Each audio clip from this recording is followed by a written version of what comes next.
Welcome to PHP Podcast. I'm Mike. And this is Orlando, and we're here for another Monday mini-sode. Yeah, Monday minis are where we get to talk about a specific topic for a shorter amount of time. If you haven't caught our long form podcast on Wednesdays, go check that out. You can check it out on anywhere you get your podcasts or YouTube, of course, if you're watching here. But today we're going to be talking about something that's near and dear to my heart, but also something that I absolutely hate and despise with every inch of me. So it's going to be a weird dichotomy here with how I'm going to talk about this. But today we're talking about 9 to 5 and 9 to 5s being better than reselling, and how these, maybe not better, but better. The pros of 9 to 5 versus the life of being a reseller. So the reason we're bringing this about is because I really believe that there has to be a certain passion to continue in reselling, especially if you go full time. And a lot of people right away, they start making a good amount of money reselling. They're able to pay their bills and more. They have a good amount of inventory, and automatically they want to jump and they want to go to full time, right? They're like, I'm done with the 9 to 5. I don't want to answer anybody. I want to be able to be free of my time. And actually, our second part to this is why reselling full time is better. But we want to be real about, why is a 9 to 5 better to have in reselling? Because honestly, there's a lot of good things that you lose once you become a full-time reseller. So the very first one, and I know this because this hurts me every time I got to pay close to $600 with my medical insurance. And then I have to pay, into my retirement. And then I have to pay into this benefit and this benefit. And it's the idea that when you go full-time as a reseller, you lose all those nice benefits you get from a 9 to 5.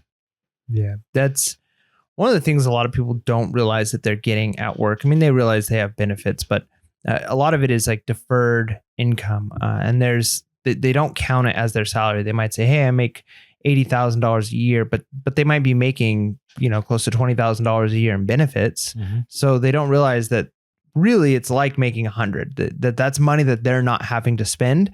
So it's like if you save money, it's kind of like earning money in a lot of ways. So and like you mentioned kind of the two major types of benefits. One of those benefits being insurance, medical insurance. That's a huge expense. And another benefit being 401k. Now, I will say, this doesn't help with the medical benefit part, because we're in a system that's just it's pretty messed up right now in a lot of ways. I know it's been messed up. So when I moved from one school to another school, because I'm a full-time teacher, when I moved from one school to another school, they changed insurance companies and we were having a kid and my wife was wanting to stay home. And so it was going to be, we went from basically having free insurance to having to pay, it was going to be like $1,100 a month in insurance for a family of 3. And so I was like, we can't afford that. Like, I don't know what to do. And then when I went to my new school, they said, hey, our insurance is free for you and your entire family, 100% free. And so I'm like, when I hear teachers at my new school complaining about the pay, I'm like, do you not realize like we're basically making an extra $1,100 a month? Yep. And so, the medical is a huge one. But one of the things that I feel like is less of an issue, and it does take a major paradigm shift, but it is big. So there's retirement. So you got 401k, usually the part of it is money you're putting in, so you can pay for your own retirement as a reseller, but part of it is company match. So you might be missing that company match up to 4%, depending on the company. Sometimes it's 2%, 3%. You're missing the company match. That's really what you got to calculate of what you're losing, is that company match to a 401k, which could be a significant amount of money depending on the type of salary that you have. But one thing that I feel like happens to people, because some companies have pensions, especially if you're like a government agency, pension can be a trap. 401k can be a trap, because a lot of times what you're doing is you're working your whole life with this idea that if I put enough money into this account, or if I have a pension, then I'm going to get to this point in my life where I'm not going to have to work anymore and money's going to be coming in. But what you're really doing is, and maybe I'm doing this wrong as an episode because I'm kind of going against it. This is part 2 right now. No, go ahead. I got some counter to what you're saying. But so pension is great. Don't get me wrong. A pension is great. 401k is great. But I've known people who've gotten pensions before and then they've passed away and that's it, right? They didn't pull it all out at once. They decided to take it as like a pension. And maybe if they have a spouse living, then some of that money might go to the spouse for a certain period of time, or for the spouse's life, but none of it goes to the children. None of it is like productive property. Whereas if you're a reseller and you say, you know what, I'm going to take this money, I'm going to invest it in the stock market, or I'm going to buy rental properties, or I'm going to buy, like, you actually have something you could pass on to your family. You actually but you don't get breaks. That's my counter. Well, no, but we're talking right now about benefits. No, but what I mean is, so when I worked at a school, right, I had a discounted breaks, right? So like my short-term life insurance was cheaper, right? My medical insurance was cheaper. Yeah, medical for sure. My it depends where you work, but I had a lot of perks. So for example, I had the perks of like, every year I would get like a bonus, right? Like at Christmas, right? Or I would get parents that would, just somehow want to bless me. Or I would, there's other benefits of, for example, like through a program through the school, you were able to get cheap, attorneys for whatever reason, right? There's like so many different perks and benefits that once I walked out of that, it was all gone. Every single benefit was gone. Right. And so now I had to figure everything else on my own. I couldn't get breaks. And when we talk about what you're talking about next episode, yeah, there is the other side where even though you lose those, maybe there's other things that open up. But let's talk about the other ones.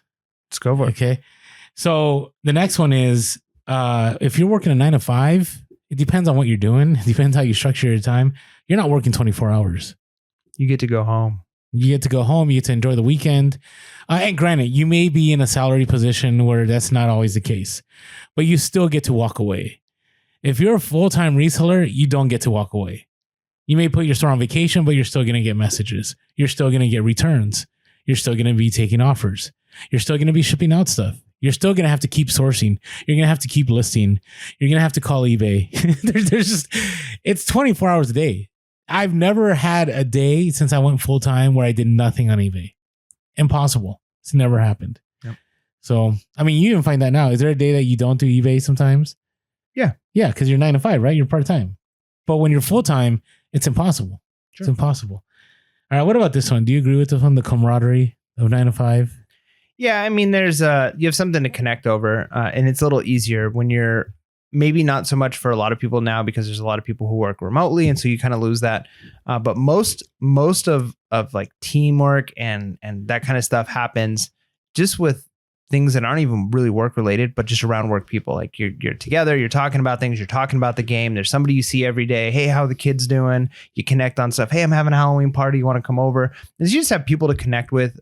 Typically, even if you don't have other things in common, you have work in common. So you can, man, can you believe what the new policy they're trying to put into place? And so there's something. There's a common bond. There's a connection there. And so, yeah, you don't have that typically as a reseller if you're doing your own thing. Now, you might have that to an extent, not at the same level, but to an extent if you're really involved on social media or some kind of a networking. Maybe you're part of a Discord. Maybe you're part of the Pure Hustle podcast, Patreon, Discord. So there you can get some, but it is different than that. In person. You're just around the water cooler and you're like, hey, did you watch the game last night? Yeah, I'm a people person. And so going to full-time reselling just got really, really lonely. I mean, when I'm out on that van and I'm sourcing California for Amazon goods, like it's just me and my phone and the radio just hanging out. You know what I mean? And so you have to fight for community when you're a full-time reseller. Right now, hopefully you're plugged into a good church, or maybe, you play softball on Tuesdays or whatever it is. Maybe you have some other kind of community. Bowling league. Bowling league or something. But you actually have to fight for it. Where when you're working a 9 to 5, you show up at the office, right? Everybody's talking about the weekend, what happened. You're sharing stories, you're laughing. You have that commonality. At lunch, you're hanging out with different groups.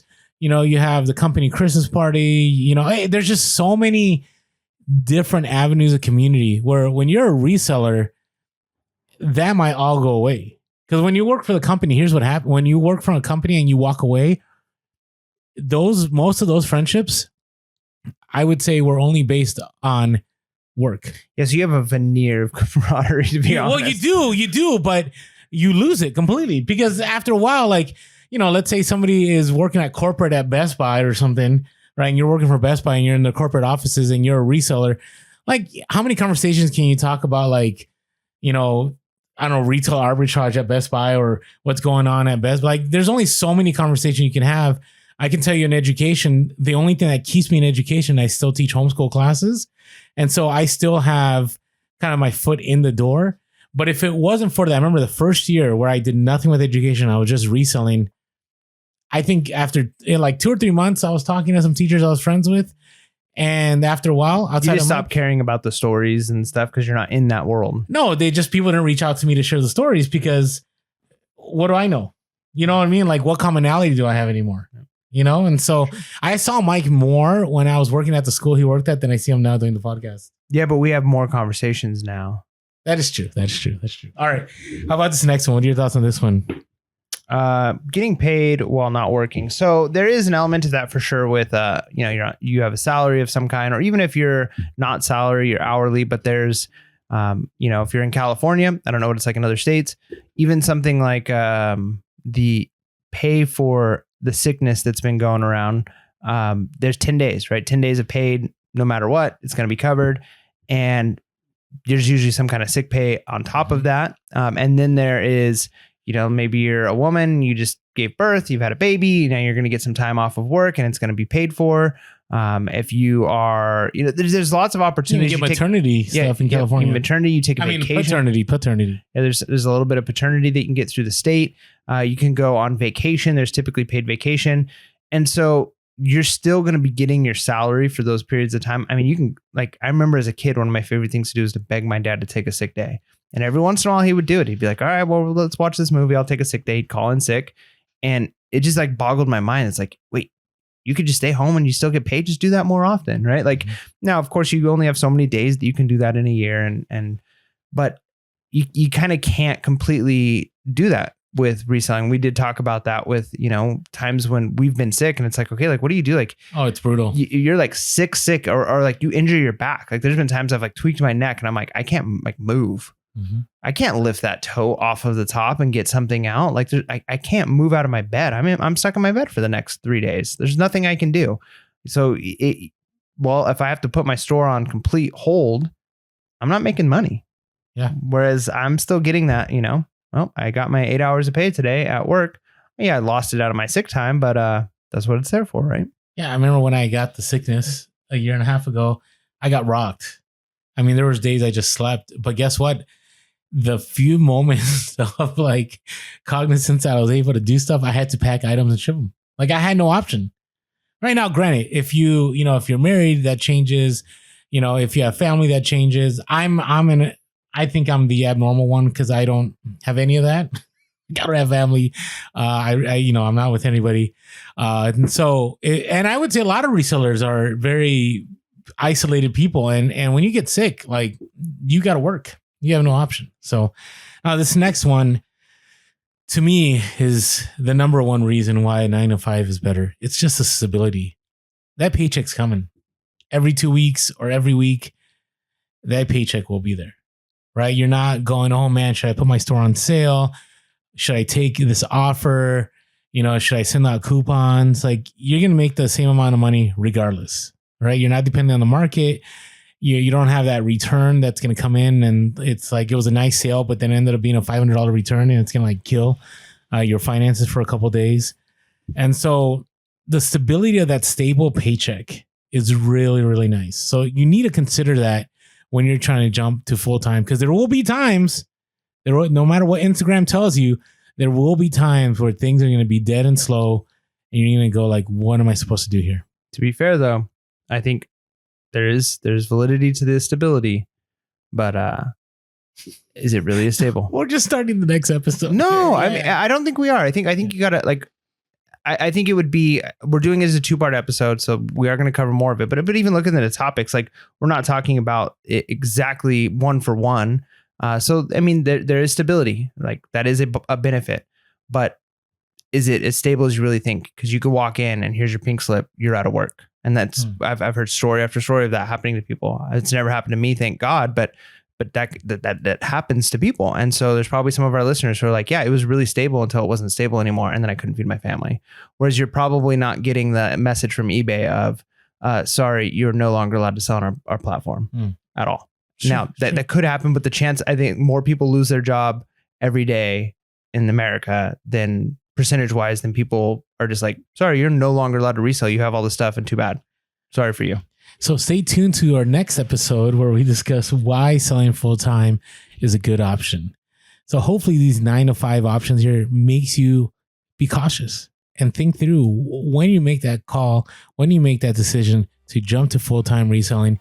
Because at one point or another, if you don't think things through, it will come back and you'll go like, you know what? I should have thought about that. And with that being said, make sure to be real, Be relevant, and be reselling.